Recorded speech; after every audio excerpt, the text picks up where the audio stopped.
네, 안녕하십니까. 이번 시간에는 생활과 윤리의 생명과 윤리 단원에서 우리 그동안에 이제 뭐 생명윤리, 생명의료윤리, 뭐 동물권 이런 식의 얘기를 다뤘잖아요. 이번에는 사랑과 성윤리로 전환을 한번 해보도록 하겠습니다. 자, 요 세 번째 파트가 왔네요. 그죠? 자, 내 인생에 있어서 사랑이라고 하는 것은 얼마나 중요한가? 자, 사랑이라고 하는 주제가 굉장히 또 인간에게 있어서 굉장히 또 중요한 주제가 아니겠습니까? 근데 이제 뭐 사람 살면서 뭐 나는 뭐 일이 더 중요하다, 뭐 가족이 더 중요하다, 뭐 여러 가지가 있을 수가 있겠죠. 여러분도 한번 생각해 보세요. 우리 그 한국 가이던스에 보면요. 그 이제 무료 테스트가 있는데 여기 보시면은 본인의 뭐 사랑 유형이라든지 이런 것들이 나와 있거든요. 이런 것도 한번 해보시면 재밌겠네요. 자, 굉장히 흔하면서도 중요한 주제가 바로 사랑이라는 것인데요. 사랑은 무엇이다? 바로 어떤 존재를 아끼고 소중히 여기는 것이다. 자, 이런 아끼고 소중히 여기는 마음 자체는 굉장히 자연스럽고 누구에게나 있을 수 있을 법한 그런 인간적인 감정이다. 그래서 인간의 근원적인 정서, 누구나 가지고 있는 여러 감정들 중에서 감정 중에 뭐 근본 감정이라고나 할까? 그래서 도덕적 삶의 출발이라고까지 공자는 말하고 있습니다. 이걸 우리가 인이라고 하죠. 인이 아니면은 얘가 아니면이었죠. 얘가 아니면 걷지도 말고 보지도 말고 뭐 이렇게 얘기했었는데 그 예의 바른 행동들은 다 뭐다? 결국에 인에게서 와야 되는 거니까. 즉 인간을 상대할 때 그 모든 행동들과 모든 규칙들의 근본은 뭐에 있어야 된다? 바로 인간에 대한 사랑이 있어야 된다라고 말하는 것이지요. 자, 인격적 교감이자 사회적 삶의 바탕이다라고 얘기해 주고 있는데요. 우리 그 플라톤의 향연이라고 하는 대화편에 보면요.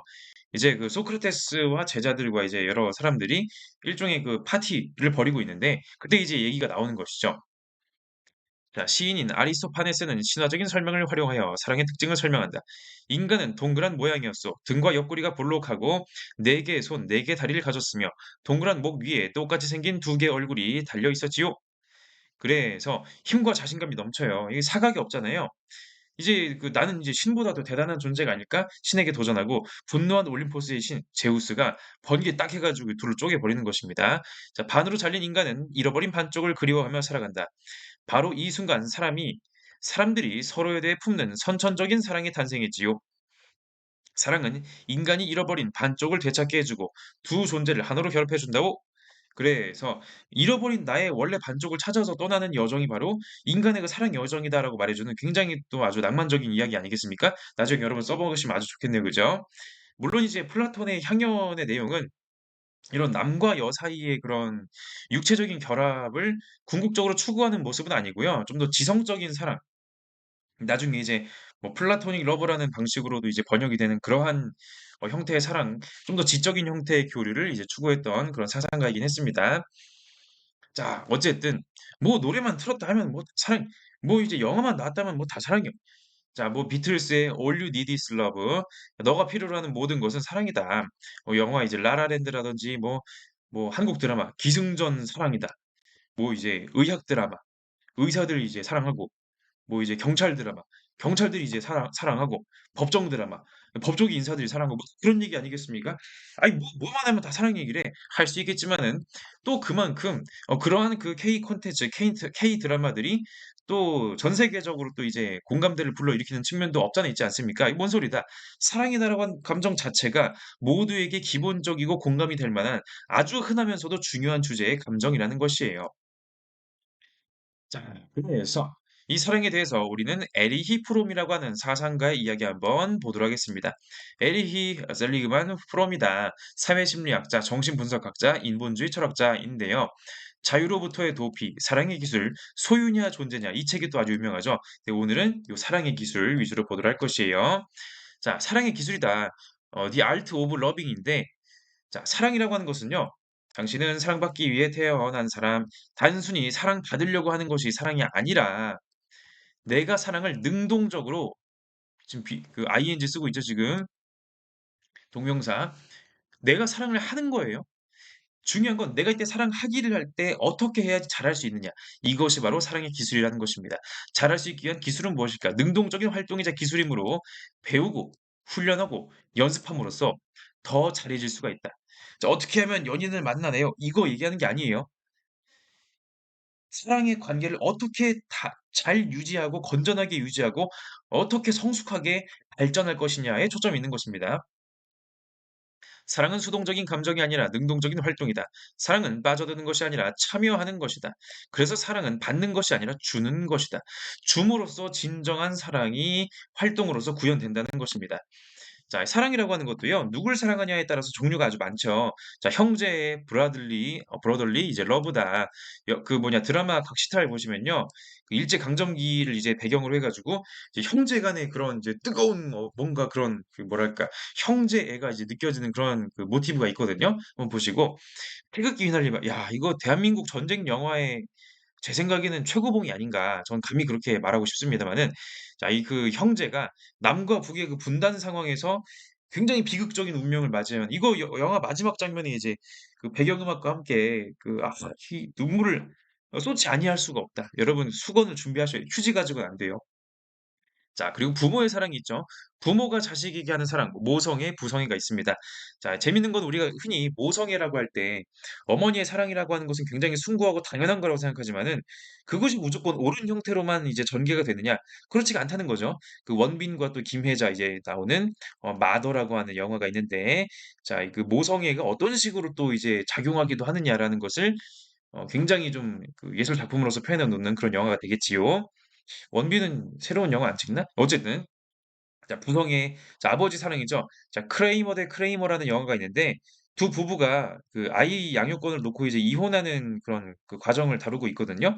근데 이제 그 아버지 측이 이제 더스틴 호프만이 이제 배우 했는데 이제 요 아이를 키우는 싱글 대디로서의 삶을 살아가는 그런 영화가 되겠습니다. 특히 미국에서도 이제 서구권에서 특히 그런 경우 뭐 서구권만의 문제는 아니고요.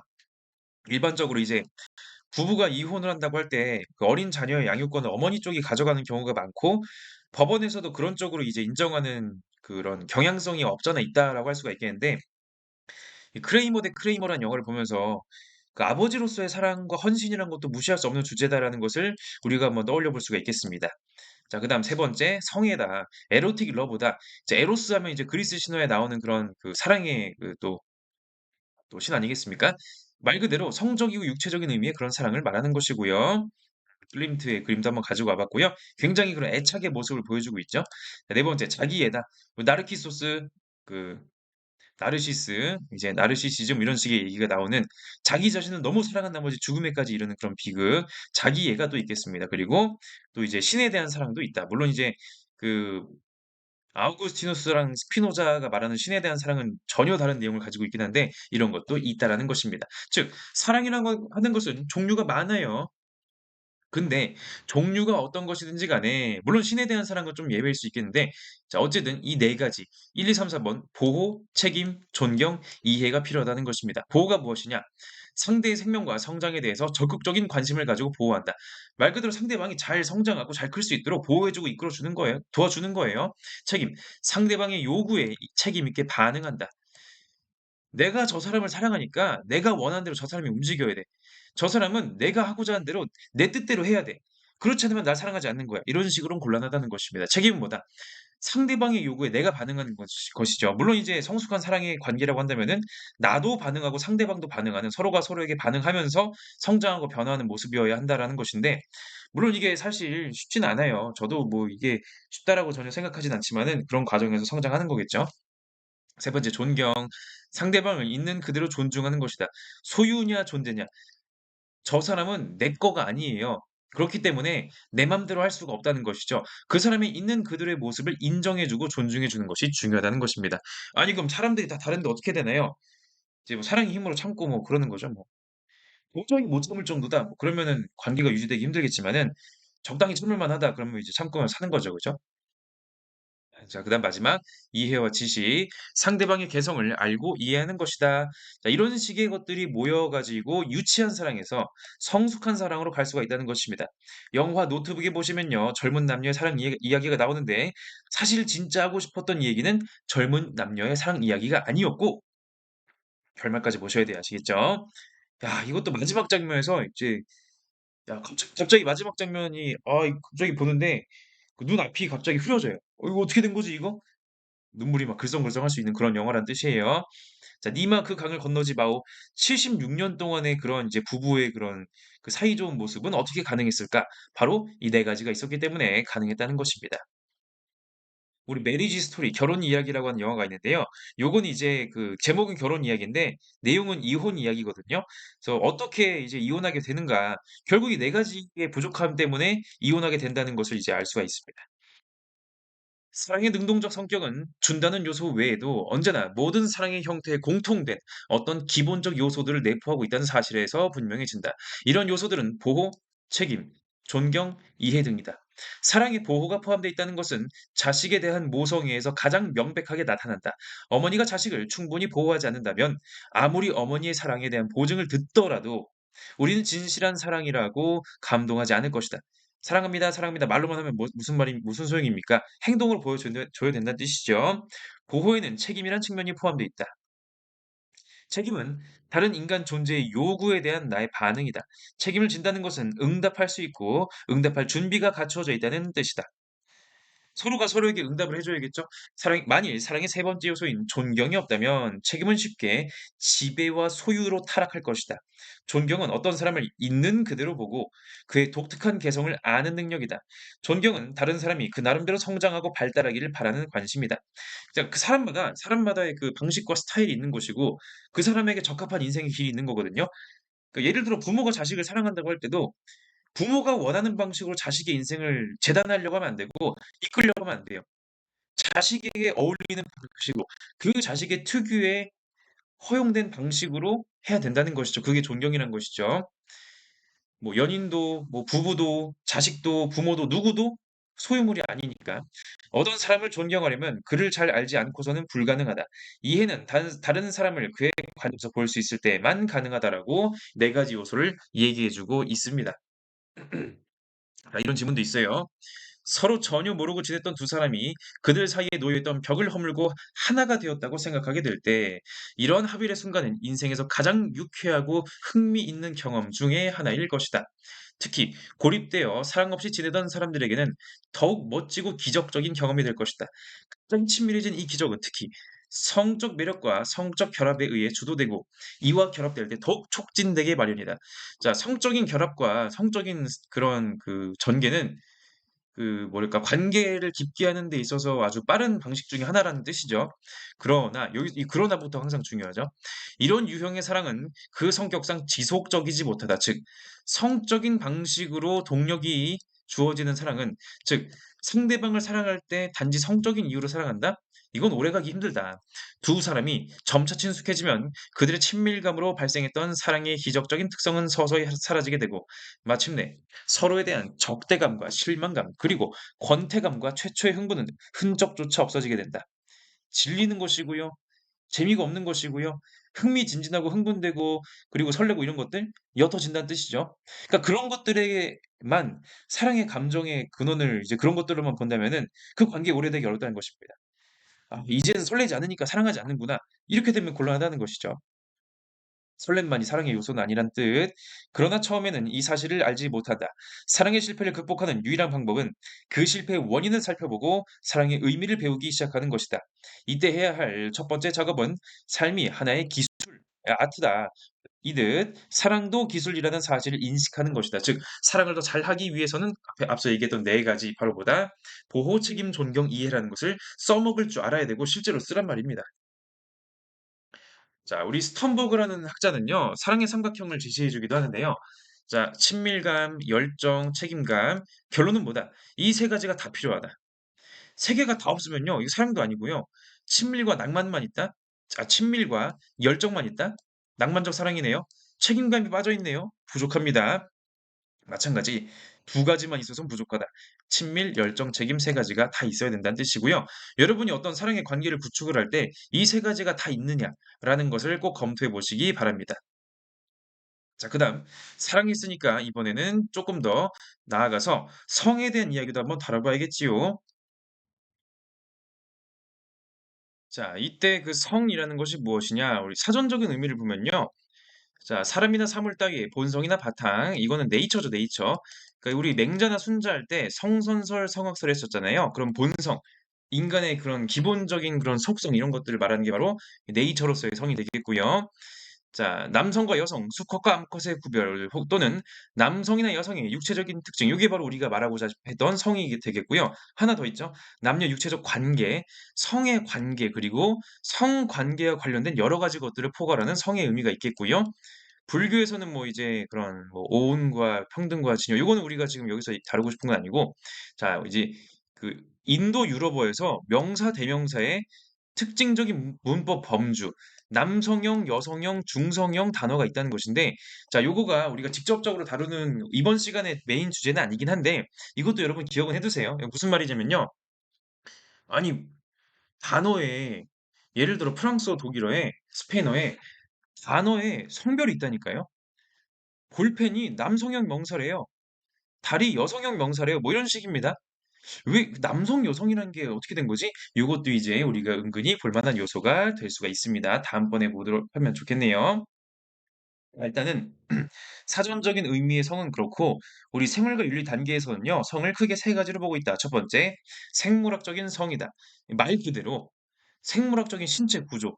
어쨌든 남성과 여성은 신체 구조가 다르긴 하잖아요. 거의 다 비슷하지만은 생식 기관에 이제 있어서의 차이가 있죠. 그죠? 그리고 이제 호르몬의 2차 성징 이후의 호르몬의 변화에 의해서 이제 외형적인 특성도 좀 차이가 나게 되고요. 우리 그 남성과 여성을 상징하는 그런 기호들이 있죠. 자, 여성을 상징하는 기호, 우리 고대 그리스 신화, 그리스 로마 신화의 아프로디테 혹은 이제 비너스의 거울을 상징하는 바로 요 이제 여성의 기호가 됐다고 하고, 자, 남자 신, 이제 전쟁의 신이죠. 아레스 혹은 이 마르스의 이제 창과 방패를 이제 형상화했다고 합니다. 자, 어쨌든 남성, 여성, 남자, 여자, 남여, 맨, 우먼, 메일, 피메일, 수컷, 웅, 암컷, 자에 해당되는 것들이 바로 우리가 흔히 알고 있는 생물학적인 성이 되겠다. 인간은 태어나면서부터 생물학적으로 남성 아니면 여성으로 태어난다는 뜻이죠. 그런데 항상 뭔가 예외가 있을 수밖에 없는 것입니다. 간성으로 태어나는 경우도 있다는 것이에요.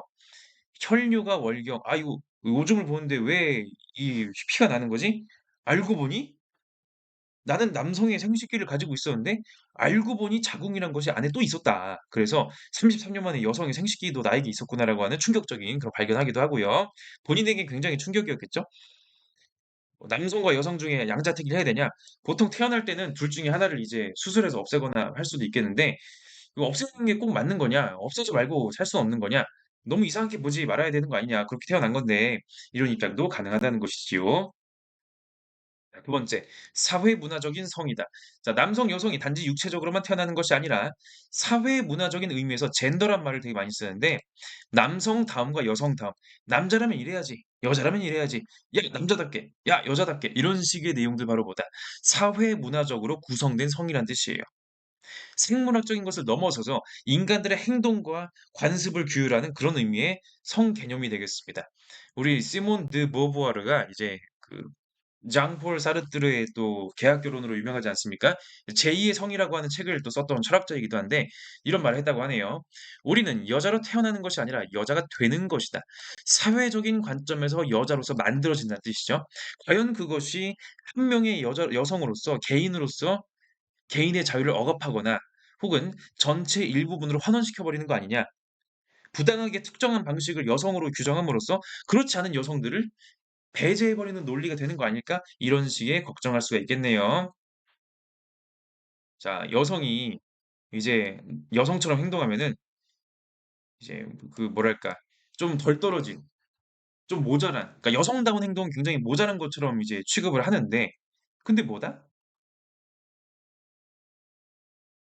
여성이 인간처럼 행동하면은 사람들은 "야, 남자처럼 행동하네."라고 얘기한다는 것이죠. 이게 무슨 말이다? 사회적인 그런 억압과 차별의 문화적인 관습 때문에 여성처럼 행동하는 것은 열등한 것이고 남성처럼 행동하는 것이 인간처럼 행동하는 것이다. 이런 식으로 이제 좀 차별적인 그런 사회 문화적인 관습이 있지 않았느냐라고 얘기해 주고 있는 그 내용이 되겠습니다.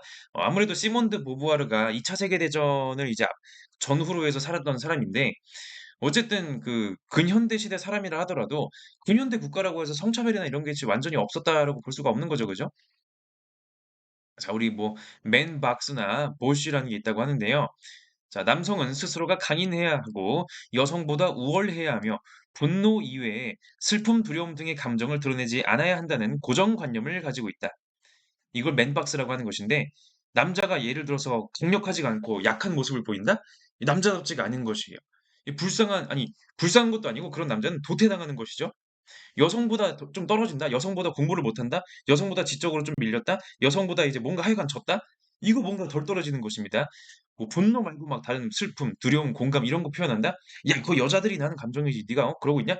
약해 빠진 놈. 이게 바로 맨박스란 거예요. 아니 모든 남성이 강해야 합니까? 아니죠.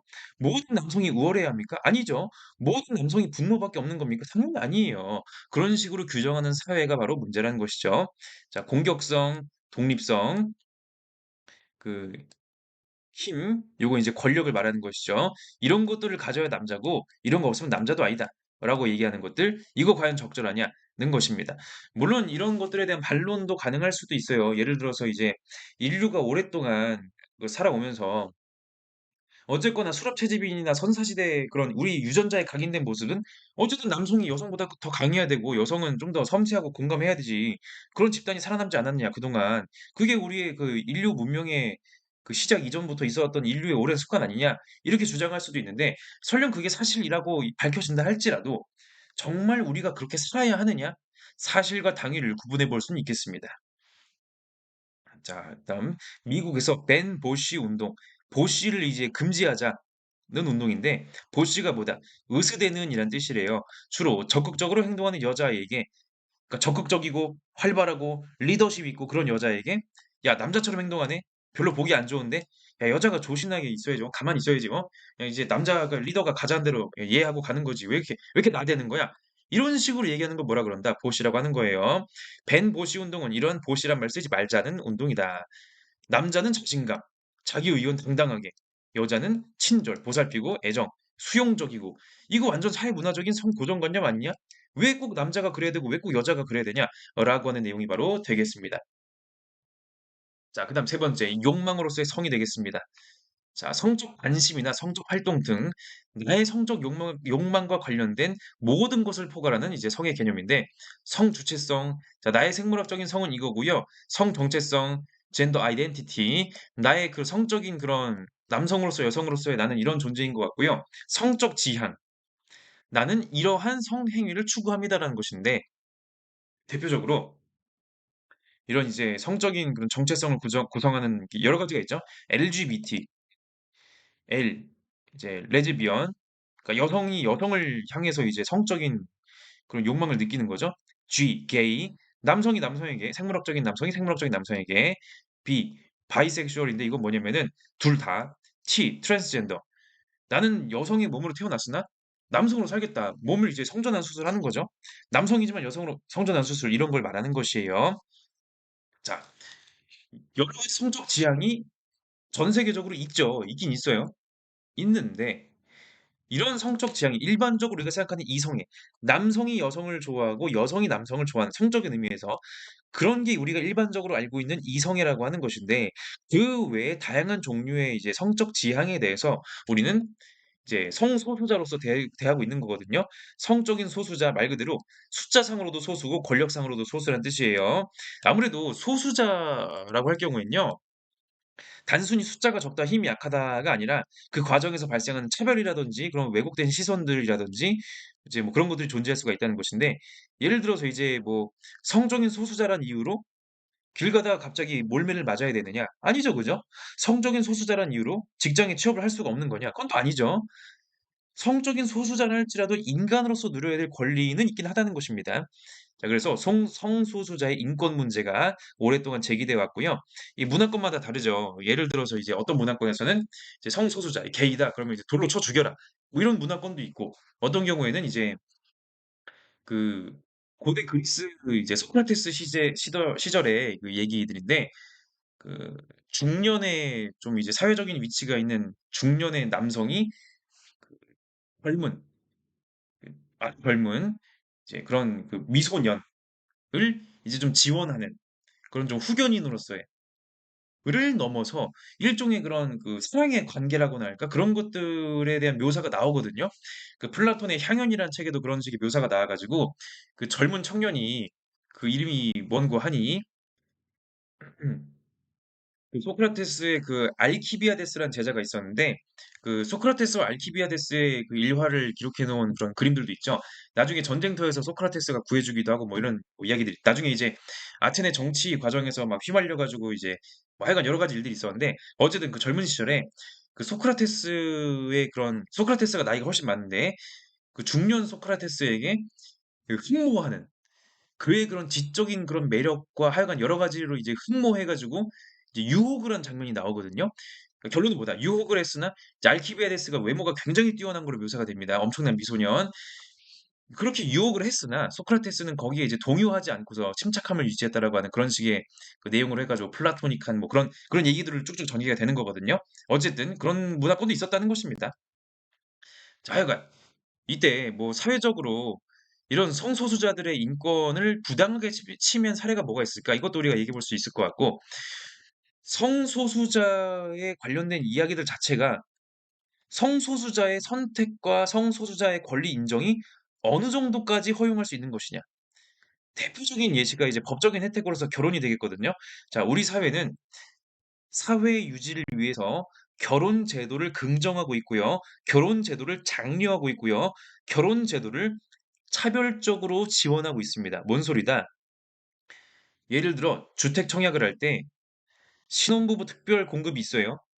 결혼하면요. 여러 가지 뭐 재산상의 그런 혜택이나 세금상의 혜택도 있을 수가 있고요. 그런 것들이 있죠. 이건 뭐다? 결혼하라 이겁니다. 근데 우리나라 법률에서는 남성과 여성이 결합하는 그런 형태를 결혼으로 인정하지 남성, 여성 경우에는 이제 법적인 의미의 결혼이라고는 이제 쳐주지 않는다는 것이죠. 뭐 이제 저희도 결혼합니다. 그래 니들이 알아서 해라. 본인들이 알아서 결혼을 하고 말든지 그건 개인이 알아서 해라. 법적인 형태에서 국가의 지원을 요구하는 것. 이것은 과하다. 아니다. 이것도 결혼인데 왜 안 해주냐.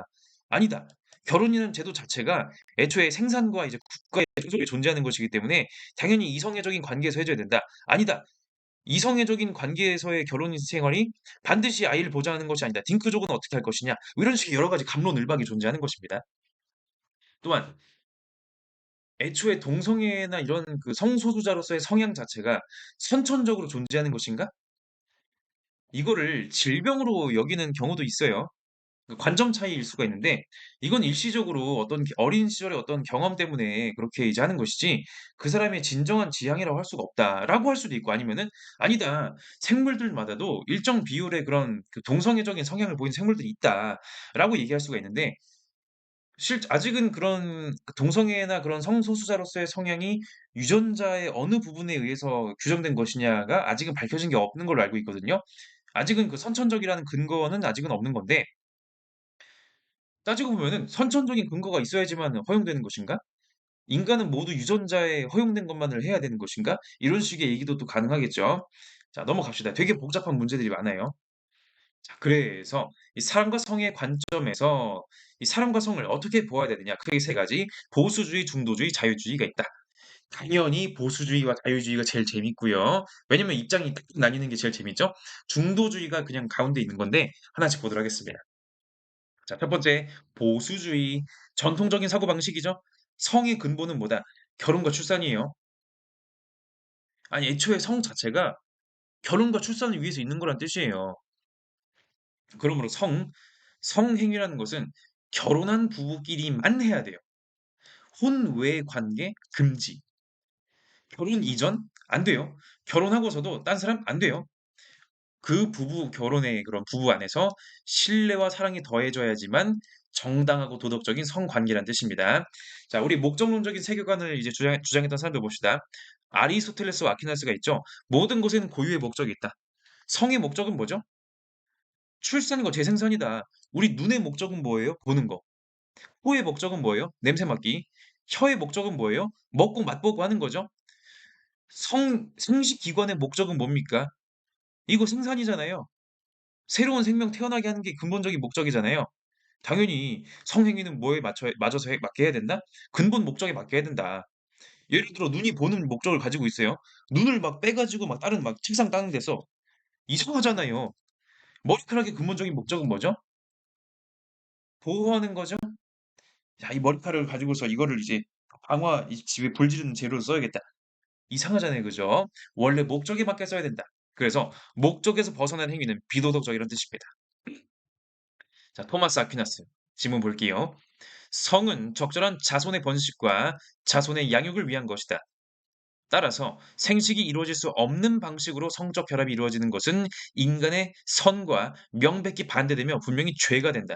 자, 이 생식이 이루어질 수 없는 방식으로 성적 결합이라고 하는 것은 좀 더 강경하게 해석하면요. 피임 행위도 생식이 이루어질 수 없는 방식의 성적 결합이긴 하거든요. 그리고 이제 뭐 유사성행위라든지 이런 것들을 죄로 규정할 수도 있긴 합니다. 물론 강경한 입장에서는. 좀 완화된 입장에서는 이제 그런 것까지는 이제 허용할 수 있지 않겠냐라고 얘기할 수도 있겠는데, 뭐 광범위한 의미에서 그것도 이제 출산과 양육을 위한 목적에 이바지하는 거다라고 해석할 수도 있긴 한데, 어쨌든 근본적으로 이렇습니다. 자, 생식이 가능하더라도 적절한 양육이 방해받을 수 있는 상황의 성적 관계 역시 인간의 선에 배치된다. 자, 예를 들어서 남성과 여성이 이제 성관계했어. 아이를 낳자. 근데 각각 이 다른 이제 배우자들을 이제 가지고 있었어요. 이거 뭐야 이거 불륜이잖아. 불륜으로 애를 낳으세요. 이거 정상적인 양육이 이제 제대로 될 수 있는 환경이냐? 아니라는 것이죠. 그런 식으로 하면 안 된다. 그래서 결혼제도 안에서 해야 되는 거죠. 여성은 혼자서 자손을 양육할 수 없으므로 자녀를 출산한 후 남성은 여성의 곁에 함께 있어야 한다. 다른 여성을 찾아 부인과 자녀의 곁을 떠나는 것은 인간 본성에 부합한 일이 아니다. 자, 남과 여가 하나가 되어서 아이를 낳고 키우고 하는 거거든요. 한쪽만의 힘으로 이제 완전히 될 수가 없어요. 양쪽이 다 헌신을 해야 돼요. 근데 이제 "에이 임신했네. 나 이제 임신하는 동안 내 욕망을 채울 수 없으니까 딴 사람한테 가야지. 다른 사람 찾아야겠다." 뭡니까 이게? 이거 뭐 동물인가요? 짐승인가요? 인간의 본성은 거기에 어울리지 않는다는 것이죠. 뭐 예를 들어서 사마귀 같은 경우에는 암컷, 수컷 사마귀가 교미를 하고 나서 암컷 사마귀가 수컷 사마귀를 냅다 잡아먹는 거거든요. 아, 교미하는 도중에. 이제 물론 그건 이제 더 이제 생식 세포를 더 많이 받아들이기 위한 메커니즘에 따라서 하는 거긴 한데, 인간은 그렇지 않습니다. 냅다 이제 임신시켜 놓고 가버리는 것이 인간의 모습이 아니란 것이에요. 그래서 성은 뭐다? 안정적인 결혼, 출산, 양육이에요. 결혼 및 출산에 있어서의 안정적인 관계 및 사회적인 인정을 중시한다는 것입니다.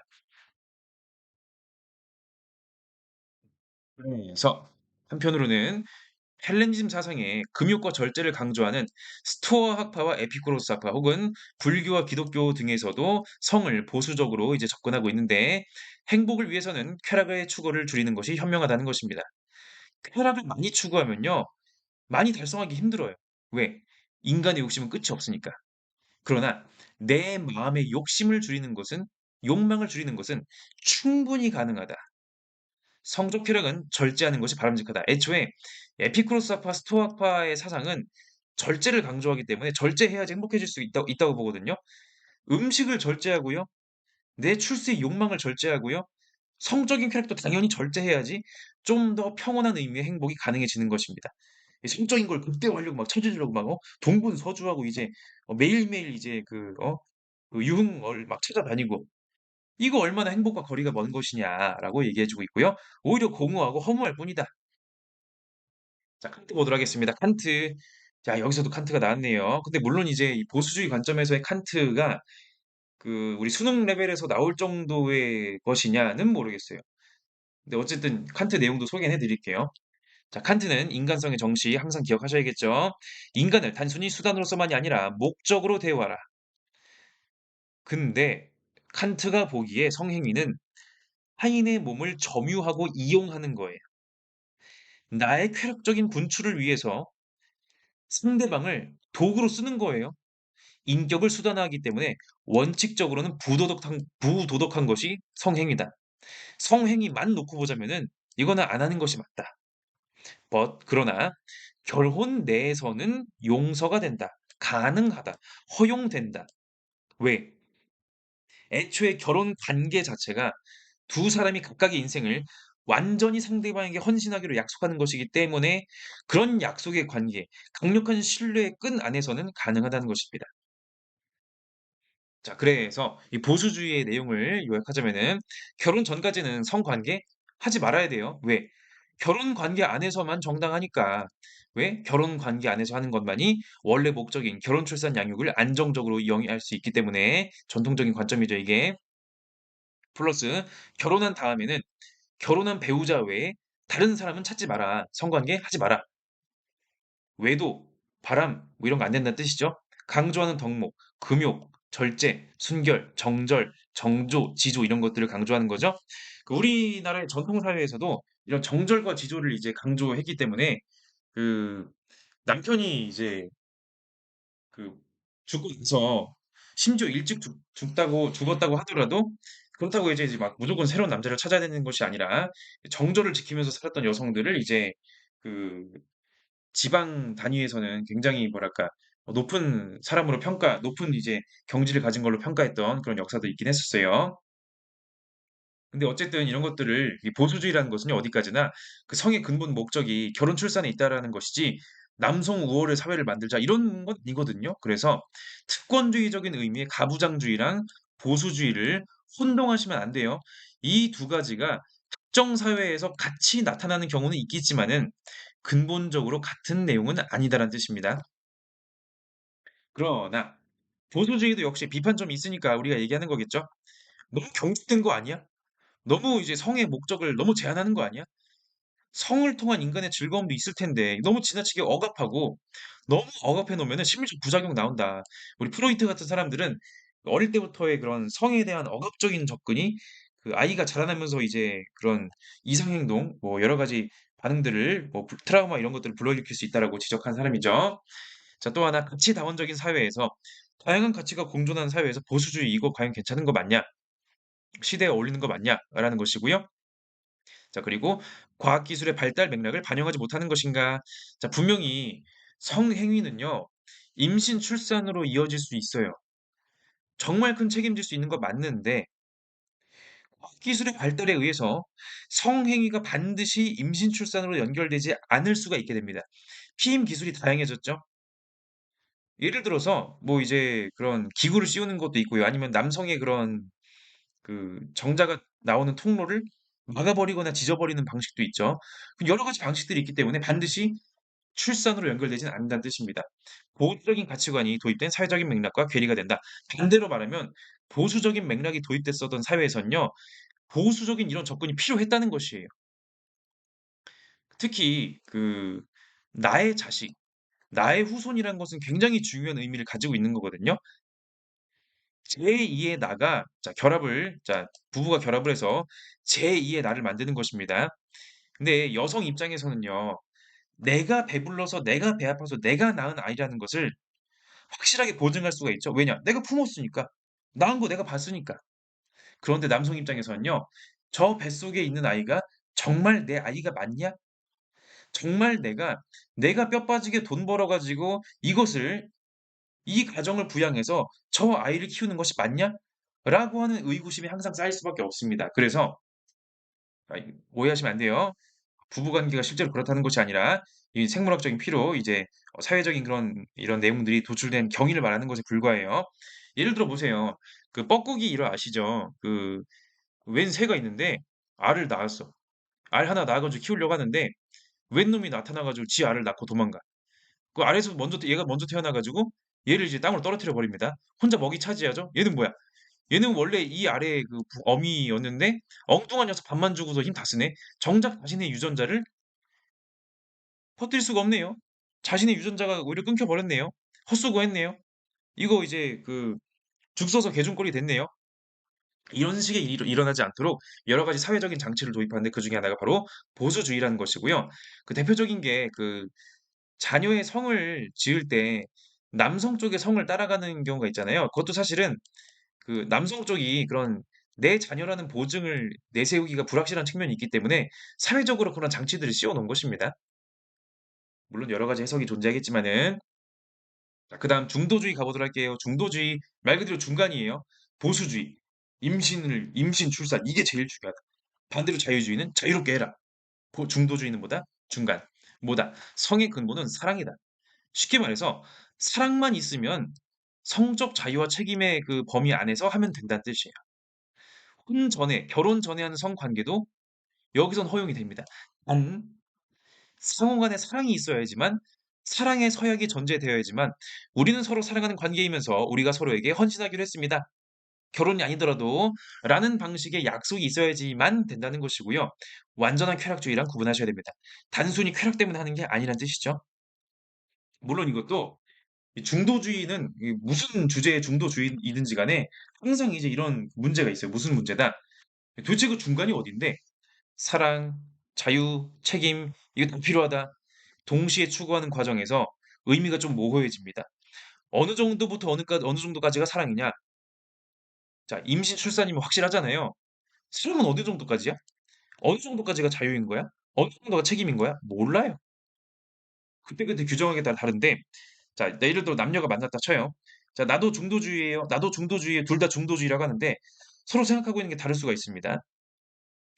자, 그리고 결혼 제도를 제외하면 보수주의랑 뭐가 다른 거냐? 보수주의 뭐죠? 결혼한 관계 안에서 신뢰, 사랑. 여긴 뭐죠? 결혼만 빠져 있네요. 법적인 결혼 제도 빠진 거 말고 뭐가 달라진 건가요? 이게 정말 유의미한 차이가 있는 건가요? 자, 그다음 사랑을 전제로 허용 가능한 자유로운 행위의 한계는 어디까지냐? 자, 우리 서로 사랑합니다. 우리 서로 동의했어요. 우리 서로 이제 헌신하기로 합니다. 우리끼리 동의했으니까 뭐든지 다 하겠습니다. 는 아니죠. 그럼 도대체 어디까지를 끊어야 되는 것이죠? 자, 옳습니다. 자, 그다음 사랑을 전제로 부담해야 되는 책임은 어디까지냐? 모르겠다는 것이고요. 자, 자유주의로 넘어갈게요. 점점 이제 보수주의, 중도주의, 자유주의 하면서 이 색깔이 점점 옅어지고 있죠. 성의 근본은 쾌락과 선택이다. 성 왜 하는 거다? 쾌락. 성 왜 하는 거다? 선택이니까. 자발적인 동의와 선택만 있으면 오케이. 성적인 자기결정권, 판단력을 전제하고 있는 것이지요. 자, 첫 번째. 이 자유주의도요, 종류가 있어요. 첫 번째, 쾌락 중심적 자유주의. 쾌락을 위해서 하는 거예요. 다른 건 필요 없습니다. 쾌락이 충족되면 되는 거예요. 자, 두 번째는 자율성 중심. 자, 존 스튜어트 밀은요, 자신의 책 자유론에서 위해의 원칙을 제시해주고 있습니다. 한 프린시플이다. 뭔 소리다? 타인에게 해악을 끼치지 않는 한에서 자유롭게 행위해도 된다. 성을, 이거를 우리 성윤리로 해석하면 이런 거죠. 당신이 어떤 성행위를 할지는 알아서 해라. 둘이서 동의했으면 알아서 해라. 남에게 피해만 안 주면 된다. 결혼을 했든 안 했든 알아서 해라. 어떤 식으로 하든 알아서 해라. 피해만 주지 마라. 대신에, 대신에 존 스튜어트 밀의 자유로는요, 충분한 분별력과 책임의식을 지닌 성인들 사이에서 가능하다는 것을 전제하고 있습니다. 그의 위해의 원리 자체가 예를 들어서 어린이끼리 자, 우리 동의했어요. 인정 안 합니다. 정신에 지금 헷가닥 문제가 있는데 지금 술 완전 취했어. 저희 동의했어요. 인정 안 해요. 왜? 정상적인 판단력, 정상적인 상태를 전제하는 것이 바로 존 스튜어트 밀의 자유론이기 때문에 그렇습니다. 자, 그래서 뭐 결혼 전에 하든지 결혼 바깥으로 하든지 동성애를 하든지 성매매, 기타 특이한 형태의 여러 가지 방식들 하지 말란 법이 없네요. 서로 합의했으면. 예를 들어서 이제 부부가 두 쌍이 있는데 부부끼리 동의해가지고 서로 바꾸자. 뭡니까 이거? 이거 완전 옛날에 그 모 인터넷 사이트에서 막 그런 성적인 문란과 타락이다라고 해서 막 떠들썩했던 막 그런 사이트 있었거든요. 근데 자유주의 이야기를 강력하게 적용하면은 막을 이유가 없어요. 니들이 알아서 피해만 주지 마라. 그런 거죠. 우리 버틀런드 이제 러셀의 이제 결혼과 도덕이라고 하는 그 책이 있는데 이것도 한번 읽어보세요. 넘어가고. 그러나 자유주의도 역시 완벽할 수가 없다. 비판점 첫 번째. 성에 따르는 쾌락은 성행위의 부수적인 결과일 뿐이지 성의 존재 자체가 본질적으로 재생산 수단 아니냐. 자, 이거는 말 그대로 사실 그대로를 얘기하는 거예요. 아니, 그대로 소화기관은 음식 소화하려고 있는 거고요. 눈은 보려고 있는 거고요. 우리 그 발가락은 이제 안정적인 보행을 위해서 있는 거죠. 성기가 있는 것은 왜 있는 거죠? 안정적인 성 기능을 위해서. 그 성 기능은 왜 하는 거죠? 결국 임신과 출산 아니겠습니까? 그거 하려고 있는 거 원래 임신 출산 위해서 있는 그 기관 맞아요. 유성생식 하는 거잖아요. 쾌락이 있는 거 맞습니다. 근데 그 쾌락은요. 그러한 임신 출산의 과정을 보조해 주는 일종의 부산물에 불과하다는 것입니다. 그것이 성의 근본적인 목적이 될 수가 없다는 것이에요. 예를 들어 봅시다. 자손을, 자녀를 양육하는 성행위 생각해 보는데 그 안에 쾌락이 없다면 뭐하러 힘들게 하고 있습니까? 뭐하러 그런 것들을 추구하느라고 인생의 시간을 쓰고 있나요? 의미가 없죠. 분명히 쾌락은 우리를 성으로 가게끔 만드는 강력한 동인이 되기도 한 건 맞는데 그 근본 목적은 어디까지나 임신, 출산, 양육이라는 것입니다. 애초에 성에 있어서 쾌락이 가장 중요한 가치가 맞나? 그래, 당신들은 쾌락이 제일 중요하다고요? 근데 왜 쾌락이 가장 중요해야 되나요? 이유가 없어요. 감각적인 만족이라는 의미에서 쾌락이 성의 최고 가치다? 쾌락만을 위해서라면요. 사실 여러분 이성을 찾아서 성행위할 필요 없습니다. 쾌락 기계 회사에 빨리 투자하세요. 쾌락 기계 만들어 가지고 뇌에다 전극을 연결해서 여러분 쾌락을 느끼는 것은 여러분의 성적인 신체 기관으로 느끼는 게 아닌 거 아시죠? 성적인 신체 기관은요. 그 자극을 신경계를 통해 전달해서 뇌에서 느끼는 거거든요. 뇌에다가 전극 연결해서 성적인 쾌락 버튼만 누르면 느낀다? 그렇네요. 이게 너무 소율적이네요. 성행위 왜 하나요? 필요 없죠? 애초에 성에 있어서 쾌락이 제일 중요한 것이냐? 의문스럽다는 것이고요. 두 번째, 자율적 합의에 따른 성행위라고 하더라도 모든 것이 가능한 건 아니다. 자율성 외에 우리 사회에는 다양한 기준들이 있다. 무조건 자유만 강조한 사람들은요, 자유 말고도 중요한 것이 있다는 것을 때때로 놓칠 때가 있어요. 예를 들어 볼까요? 자, 성을 매개로 해서 거래를 했습니다. 두 주체가 자유로운 거래를 했어요. 서로 동의했습니다. 충분히 따져봤어요. 자유주의자들은 이걸 어떻게 반박할 건가요? 이거 어떻게 할 수가 없죠. 근데 만약에 성을 통해서 거래를 했다면 성적, 자, 내가 이번에 이러이러한 성적을 줄 테니까 A 플러스 줄 테니까 나에게 성을 제공해라. 둘이 합의했네요. 이거 절대평가 과목, 예를 들어서 절대평가 과목이라 가지고 패스 페일 과목이라 가지고 다른 사람에게 뭐 성적 피해를 주는 것도 아니네요. 뭐가 문제인가요? 우리는 문제 있다고 하죠. 왜? 성적을 매기는 공정한 절차가 아니기 때문에. 특정 과목에서 성적을 받는 것은 그 과목의 본래 목적에 맞는 학습을 제대로 했느냐라는 것이 측정되는 것이 근본 목적이지 이런 식으로 하는 것은 정당하지가 않다고 보는 것이죠. 정의라고 하는 것도 중요해요. 자율성만 중요한 게 아니란 것이죠. 뭐 기회, 여러분 옛날에 할리우드에 유명한 제작자가 있었거든요. 이름을 언급해도 되나? 하비 와인스틴이라고 해가지고 유명한 그런 영화 제작자가 있었는데 쉽게 말해서 이번에 캐스팅하는 거 여자 배우들 내가 캐스팅하는 거 내가 영향력 발휘할 테니까 나에게 성을 제공해라. 그래서 이제 소파 카우치에서 이제 이런 캐스팅 이루어진다고 하는 뭐 그런 식의 표현도 있었고 뭔 소리다. 영화 배역을 따내는데 성을 제공한다? 그 영화 배역에 가장 어울리는 사람은요. 그 영화 배역 캐릭터를 가장 잘 소화할 수 있는 연기 능력과 그런 연기적인 분위기를 갖춘 사람이 해야 되는 거 아니겠습니까? 근데 성을 제공한 사람이 한다? 이거 올바른 기회의 장이 아니었네요.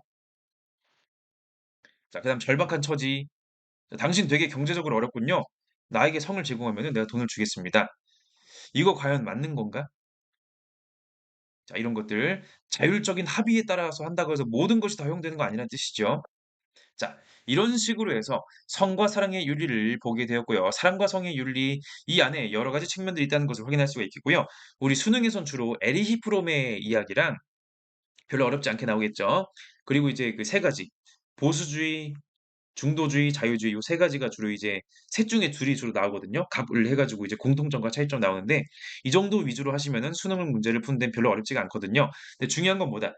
우리 항상 생활과 윤리는 수능 문제를 푸는 것도 중요한데 이런 것들의 쟁점들이 있구나라는 것을 알고서 여러분이 가치관과 신념을 올바르게 정립하는 데 있어서 잘 써먹었으면 좋겠다라는 것이 저의 이제 그런 바람이 되겠습니다. 자 마무리하도록 하겠습니다.